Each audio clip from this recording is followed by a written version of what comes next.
Punchline sur Europe 1, Laurence Ferrari. On se retrouve dans Punchline sur Europe 1 avec nos invités. On va parler maintenant de la situation des Républicains. Que se passe-t-il du côté des Républicains? On va éviter l'hémorragie des élus, des députés du côté d'Emmanuel Macron et côté Christian Jacob qui réaffirme qu'il n'y aura pas de double appartenance. Il n'y a pas de double appartenance, c'est-à-dire qu'on est les Républicains. On ne peut pas être les Républicains et majorité présidentielle. On ne peut pas être les Républicains et Reconquête. On ne peut pas être les Républicains et Horizon. On est les Républicains, un groupe indépendant. La double appartenance n'existe pas. La tentation va être très très grande pour ceux qui n'en peuvent plus d'être dans l'opposition, aller rejoindre les rangs d'Emmanuel Macron. Les Républicains, aujourd'hui, c'est un parti qui est déchiré de tellement de façons, de tellement de fossés. Il y a le problème de fond qui est déjà de là depuis un moment, qui était peut-être dans cette décantation de l'UMP, où il y avait une aile plus centriste, une aile plus conservatrice, et on les sent, ces dissensions sur des sujets comme l'immigration. Il y a très concrètement ce qui s'est passé en élection, ceux qui voulaient être Nini et ceux qui voulaient être en soutien de Macron. Donc il y avait un équilibre déjà qui avait été trouvé. Et puis maintenant, il y a ce partage en deux entre ceux qui sont très concrètement dans les députés, dans des circonscriptions qui sont plutôt de centre droit et qui voient la difficulté, et ceux qui sont des circonscriptions qui sont plutôt avec un électorat de droite, voire d'extrême droite. Julien Aubert dans le Vaucluse, son problème, c'est pas l'électorat centriste, c'est l'électorat de droite. Ce que je voulais dire aussi, c'est que le comité politique qui s'est réuni aujourd'hui, c'est pas que des députés. Chez les Républicains, il y a beaucoup de maires aujourd'hui, suite aux résultats des municipales. Les maires LR, leur intérêt, c'est surtout pas d'être en marche. Parce que la prochaine élection, elle est dans 4 ans. C'est une élection de mi-mandat et qui sera probablement, comme toutes les élections de mi-mandat, très favorable aux oppositions. Donc surtout, ne pas bouger, rester LR. Mais les députés, ils ne sont pas du tout dans la même problématique. Eux, ils ont une élection juste devant eux dans quelques semaines. Donc on voit bien que tous ces différends, ça pose un problème, ça fait du mal à faire un parti. Donc on va voir progressivement, là il y a une position commune qui a été trouvée. Vous allez voir, dans les jours qui viennent, on va avoir de plus en plus de dissensions, de défections, de députés LR qui vont quand même trouver un accord, parce que chacun est en train de le chercher un peu à titre individuel avec En Marche. Et donc, on n'est qu'au début d'un processus. Guylaine Ottenheimer. Alors, 2 choses. D'abord, si la stratégie de Nicolas Sarkozy avait fonctionné, c'est-à-dire je vous préserve une petite capsule de 30 députés qui sera dans En Marche, mais sans être vraiment En Marche, une grande fédération du centre, la position des dirigeants aurait peut-être été différente parce qu'ils auraient pu espérer peser au sein de En Marche et mettre un pied dans la majorité. Bon, c'est pas l'intérêt d'Emmanuel Macron, et de toute façon, lui, il veut pas avoir de députés frondeurs, donc il veut juste un parti où tout le monde a le doigt sur la couture du pantalon. Donc voilà, déjà, la réponse aurait été différente. Deuxièmement, historiquement, même avant l'UMP, on disait déjà du parti du général de Gaulle que c'était un Janus à 2 têtes, avec une partie plébéienne, celle du métro à 5 heures, et puis une partie beaucoup plus élitiste avec Couve de Murville, et voilà, donc, et une France beaucoup plus bourgeoise. Il y avait déjà les 2 choses que vous disiez tout à l'heure. On retrouvait dans le même parti des classes populaires et des élites. Mais ça tient si vous avez un charisme et surtout si vous avez des idées, si vous avez une vision qui fédère tout le monde.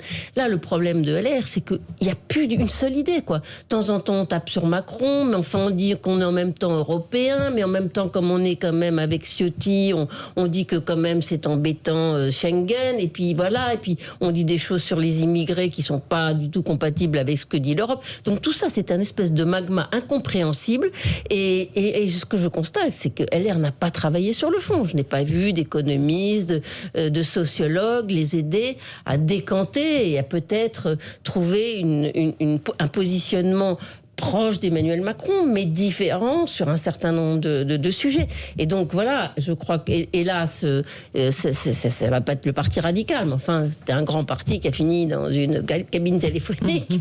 Ça arrive, la disparition de parti. Ça risque plutôt de devenir le parti communiste, c'est-à-dire un parti qui était un parti national, qui devient un parti local, un parti d'élus locaux. Le parti radical, c'est la même chose. Oui, absolument. Amine, un petit mot sur la situation des Républicains. Non, ça vous inspire guère? Vous voulez parler de Jean-Luc Mélenchon, je sens. Avec je sens plaisir. l'union autour de Jean-Luc Mélenchon qui vient de faire apparaître son affiche de campagne aujourd'hui, Mélenchon Premier ministre, ça va vous inspirer en revanche? Oui, parce que je pense à mes anciens amis et camarades socialistes qui acceptent d'aller se faire humilier dans cette affaire par monsieur Mélenchon, qui leur dit il faut que vous vous excusiez à plat ventre de ce que vous avez fait avec monsieur Hollande et monsieur Cazeneuve et monsieur Valls. Monsieur Faure était président de groupe, madame Rabault était rapporteur du budget, il y avait des ministres qui sont aujourd'hui dans le groupe socialiste. Ils vont aller dans une union populaire où ils vont se retrouver avec des indigénistes, avec des racialistes, avec des gens du NPA, puisque M. Mélenchon veut inviter des gens du NPA à se présenter. Le NPA qui est là aussi un repère de gauchistes, un repère d'anti-flics, un repère d'anti-républicains. Ils vont se retrouver avec M. Bouaf. C'est ce qu'Olivier Faure va soutenir. Taha Bouaf, sa Vénitieux, qui est candidat, qui va être investi par la France Insoumise, qui a traité mes amis de Charlie Hebdo de pouilleux, qui a été condamné pour un propos raciste à l'encontre d'une policière traitée d'arabe de service. Alors la France Insoumise nous parle d'antiracisme en permanence, mais quand il y a une flic arabe, on a le droit de l'insulter. Est-ce que des socialistes qui représentent un parti qui a été un parti de gouvernement, qui est un parti social-démocrate, qui est un parti pro-européen, vont se renier et vont trahir leurs engagements pour aller à la soupe et essayer de sauver 10 circonscriptions? Je crois qu'il y a des circonstances où entre la défaite et le déshonneur, il faut savoir se retirer et garder son honneur plutôt que de sauver quelques sièges. Et on peut avoir les deux aussi. La défaite et on peut avoir les deux. Le déshonneur. C'est ce qui est en marche, à votre avis? À mon avis, oui. Quand on trahit à ce point ces combats, qu'on va se mettre dans la roue de l'extrême gauche. Alors, on fait le front républicain contre l'extrême droite, on passe 15 jours contre l'extrême droite, et j'y ai pris ma part. Le dimanche, on dit barrage contre l'extrême droite, et le lundi, on fait le barrage, on fait l'alliance avec l'extrême gauche. Moi, je suis désolé, entre l'extrême droite et le NPA, je n'ai pas de préférence. Entre l'extrême droite et la frange indigéniste de LFI, je les mets dos à dos. Ce sont des anti-républicains. Et de surcroît, quand on regarde les sujets sur l'Europe, sur le nucléaire, sur tout un tas de sujets importants, ils ne sont d'accord sur rien. Donc là aussi, ça va donner quel sentiment? Le sentiment qu'on va à la soupe pour essayer de protéger quelques sièges. Guylaine Ottenheimer, il peut réussir à agréger toutes ces tendances, Jean-Luc Mélenchon, ou pas? L'appât de l'élection joue un grand rôle parmi ces ex-députés ou ces ex-dirigeants de parti.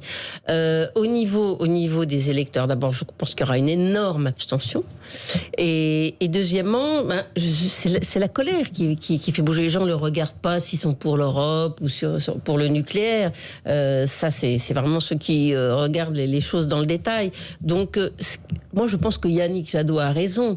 L'union, oui, mais pas avec Mélenchon. Je pense que Mélenchon est un formidable tribun et c'est grâce à lui que LFI a fait ce score. Je pense que sans lui, la gauche, pour moi, enfin cette gauche est en voie de déliquescence. Disons qu'elle vit ses derniers feux là avec un grand tribun qui s'appelle Jean-Luc Mélenchon. Mais Jean-Luc Jadot a raison de dire on peut pas faire l'union derrière lui. Il a franchi un certain nombre de fois le Rubicon. C'est pas possible.